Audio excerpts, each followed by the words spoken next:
और इसी बीच एक बड़ी खबर सामने आ रही है। पाकिस्तान जाने से पहले युवती हिरासत में है। जयपुर एयरपोर्ट से पुलिस ने इसे पकड़ लिया। फिलहाल एयरपोर्ट थाना पुलिस कर रही है पूछताछ। पाकिस्तान जाने के लिए एयरपोर्ट पहुंची थी एक किशोरी, सीआईएसएफ ने पकड़कर पुलिस को सौंप दिया। और ये तस्वीरें आप देख सकते हैं, ये वो युवती है जो कि पाकिस्तान जाने की फिराक में थी, लेकिन एयरपोर्ट पर जो सीआईएसएफ के जवान हैं उन्होंने इसे पकड़ा और जो क्षेत्रीय पुलिस है, जयपुर की एयरपोर्ट थाना पुलिस है, उसे इसे सौंप दिया है। और अब किशोरी से पूछताछ की जा रही है, आगे की जानकारी ली जा रही है कि आखिर किस वजह से ये पाकिस्तान जा रही थी। लेकिन इस वक्त की एक बड़ी खबर राजधानी जयपुर से सामने आई है कि पाकिस्तान जाने से पहले एक युवती को हिरासत में ले लिया गया है। और ज्यादा जानकारी के साथ में विनय पंत हमारे सहयोगी जयपुर से जुड़ गए हैं और सीधा उनका रुख करते हैं। विनय, क्या पता लग पाया पुलिस को कोई जानकारी में कि आखिर पाकिस्तान ये लड़की, ये युवती आखिर क्यों जा रही थी? क्योंकि जिस तरीके से पहले भिवाड़ी का भी एक मामला सामने आ चुका है, तो उसके बाद में जो सीआईएसएफ है और सुरक्षा एजेंसी है वो भी काफी सतर्क और संजीदा है। जी दीपक, बिल्कुल। देखिए, मैं बताना चाहूँगा, इस समय मैं एयरपोर्ट थाने पे मौजूद हूँ और आप अंदर देख सकते हैं जो पाकिस्तानी युवती है जिसका नाम गजल परवीन बताया जा रहा है, जो कि लाहौर की रहने वाली बताई जा रही है, उससे यहाँ पे पूछताछ की जा रही है। जो एसीपी मालवीय नगर हैं चिरंजीव लाल मीणा, वो, और इसके साथ ही मैं आपको बताना चाहूँगा जो एटीएस की टीम है वो भी थाने पहुँच चुकी है। जो एटीएस के एक सीआई हैं वो यहाँ पहुँचे हैं और दोनों ही जो है संयुक्त रूप से पूछताछ कर रहे हैं। तो एटीएस और जयपुर पुलिस के द्वारा जो ये पाकिस्तानी युवती है जिसका नाम गजल परवीन बताया जा रहा है, उससे पूछताछ की जा रही है।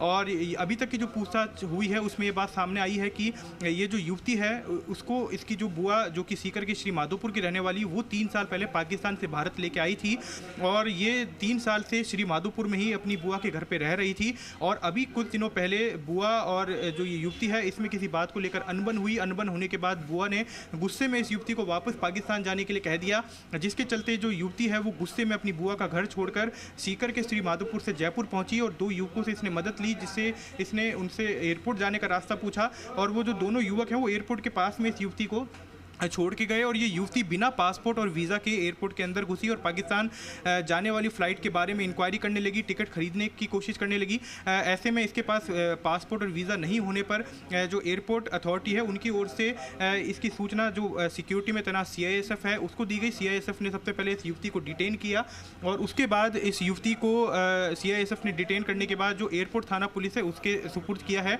और आप अब यहाँ देख सकते हैं कि थाने के अंदर जो पुलिस के अधिकारी हैं और जो एटीएस के अधिकारी हैं वो संयुक्त रूप से इस युवती से पूछताछ कर रहे हैं। सबसे बड़ी बात यह है कि अगर ये युवती पाकिस्तान से इंडिया आई थी 3 साल पहले, तो क्या तब इसके पास पासपोर्ट वीज़ा मौजूद था या ये किस रूट के जरिए इंडिया के अंदर एंटर हुई थी और जो इसके दस्तावेज हैं क्या वो असली हैं। इन तमाम चीज़ों को लेकर जो पूछताछ है वो फिलहाल उस युवती से की जा रही है। साथ ही जिस तरह से इसने बताया कि 3 साल से श्री माधोपुर में अपनी बुआ के घर पर रह रही थी, तो उसकी भी तस्दीक की जा रही है कि क्या वास्तव में श्री माधोपुर में इसकी बुआ रहती है या इसके कोई रिश्तेदार रहते हैं जिनके घर पे ये 3 साल से रहना बता रही थी। इसके साथ ही ये श्री माधोपुर से जयपुर किस साधन से पहुंची और किन युवकों ने इसकी सहायता करी एयरपोर्ट तक लाने के लिए, उन तमाम तथ्यों की जो जांच है वो फिलहाल यहाँ पे पुलिस कर रही है। लेकिन बड़ी बात यह है कि एक युवती अगर पाकिस्तान की मूल निवासी है तो वो 3 साल से बिना दस्तावेजों के अगर पाकिस्तान से बाहर भारत में और राजस्थान के अंदर श्री माधोपुर में रह रही है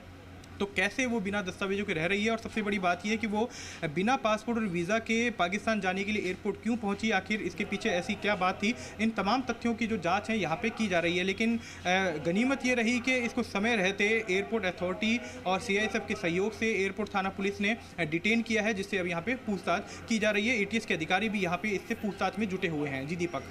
मेरे देखिए, ठीक है, अभी पुलिस के हाथ में ये लग चुकी है क्योंकि ये खुद पूछताछ करने या जानकारी हासिल करने के मकसद से एयरपोर्ट पहुंची थी। लेकिन क्या सुरक्षा एजेंसियों को या फिर जो श्री माधोपुर की स्थानीय पुलिस है, क्या उनको भी इस बात की सूचना नहीं मिली? तो ये भी अपने आप में कई सवाल खड़े करते हैं कि लड़की 3 साल से वहां रह रही थी और जो क्षेत्रीय पुलिस है उसको भी इस बात की जानकारी नहीं मिल पाई।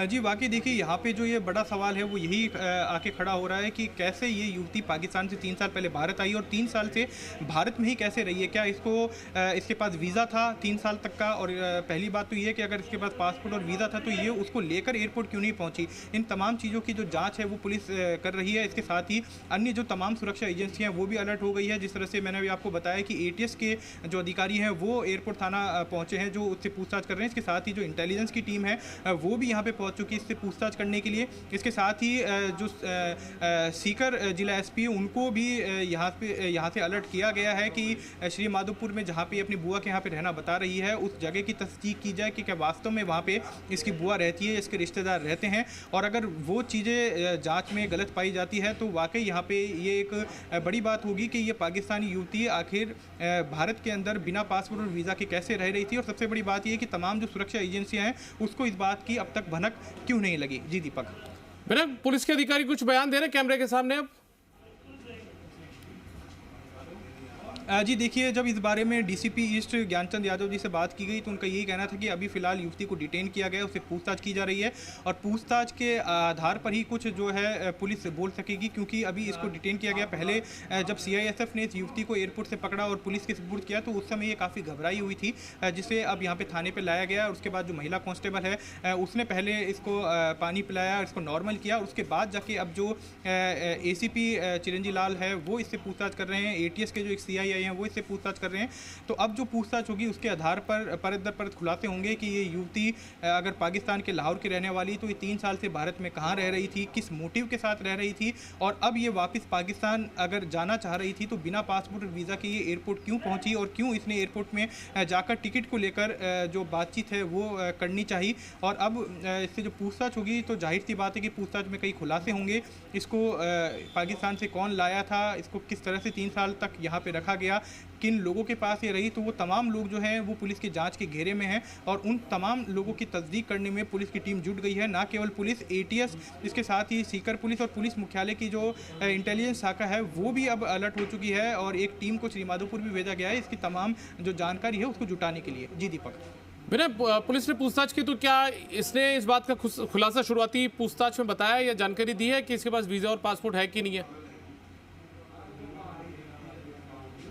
जी फिलहाल देखिए, अभी जो पूछताछ की जा रही है, हालांकि अभी इससे जो पूछताछ है पूछताछ की जा रही है, पूछताछ नोट तैयार किया जा रहा है, लेकिन अभी तक की जो बात सामने आई है उसमें इसके पास जब ये एयरपोर्ट पहुंची थी तब इसके पास पासपोर्ट और वीज़ा नहीं था। ये बात एकदम क्लियर हो चुकी है। लेकिन क्या ये जब पाकिस्तान से आई थी उस समय इसके पास पासपोर्ट और वीज़ा मौजूद था, इसके बारे में इससे पड़ताल की जा रही है। लेकिन अभी तक इससे क्या पूछताछ हुई, पूछताछ में क्या तथ्य सामने आए, इसको जो है गोपनीय रखा जा रहा है। इसको जो पुलिसकर्मी है वो पूरी तरह से गोपनीयता बनाए हुए हैं क्योंकि मामला राष्ट्रीय सुरक्षा से जुड़ा हुआ है। अगर पाकिस्तान की कोई युवती बिना पासपोर्ट और वीज़ा के 3 साल से भारत में थी तो ये अपने आप में जो देश की सुरक्षा व्यवस्था है उसको लेकर एक बड़ी चूक मानी जा सकती है। सबसे बड़ी बात यह कि जो स्थानीय प्रशासन है उसको इस बात की भनक कैसे नहीं लगी कि 3 साल से एक पाकिस्तानी युवती सीकर के श्री माधोपुर में रह रही है, तो इसके बारे में भी जानकारी जुटाई जा रही है। इसमें जो सबसे बड़ा रोल होता है वो बीट कांस्टेबल का होता है। जो बीट कांस्टेबल होते हैं वो अपनी बीट के अंदर रहने वाले जो विदेशी नागरिक होते हैं उनका डेटा मेंटेन करके रखते हैं। तो ऐसे में क्या बीट कांस्टेबल की यहाँ पे लापरवाही रही है, इसके बारे में भी जो जांच है वो की जा रही है। जी दीपक। चलिए विनय, बहुत शुक्रिया इस तमाम जानकारी के लिए आपका। आप नजर बनाए रखिए और आगे भी आपसे अपडेट